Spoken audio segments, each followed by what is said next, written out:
Now I'm going to talk about how to distinguish between the different types of verbal phrases. Assuming that you match things up correctly up here, down here it's just asking you to apply them. So the first one says running is underlined and it ends in ing. So your only two choices are it's either a gerund or a participle. If you remember, gerunds can be nouns or are nouns and participles are adjectives. So we need to throw another noun in there, and I say use it. It's the it trick. So if you say it is a great method of staying in shape, it makes sense, so you know you have a noun, which means you have a gerund. You can also put another word in there if you wanted to, such as aerobics. Aerobics is a noun, so aerobics is a great method of staying in shape.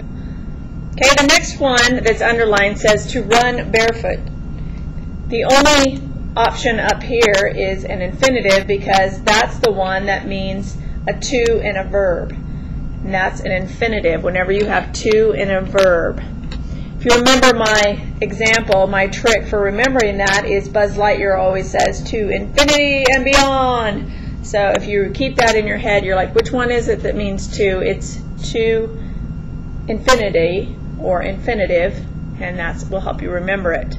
So the next one says to improve, so we know based on what I just said that that's an infinitive. Then we have running. Again, only this time it's next to running ability. So you do the it trick. It ability does not make sense. So you know you have an adjective or a participle because a participle acts like an adjective. So if the it trick does not work, it has to be a participle. And you can see here ability is the noun and running is modifying it, and that's what adjectives do. So it's a participle.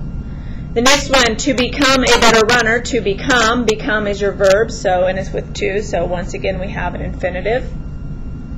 And then the next one says tailored, tailored gear. It ends in ed, so the only choice we have is a participle. If you remember from the lesson, it ends in ed, it means it happened in the past, so it's already tailored gear, so it's still a participle.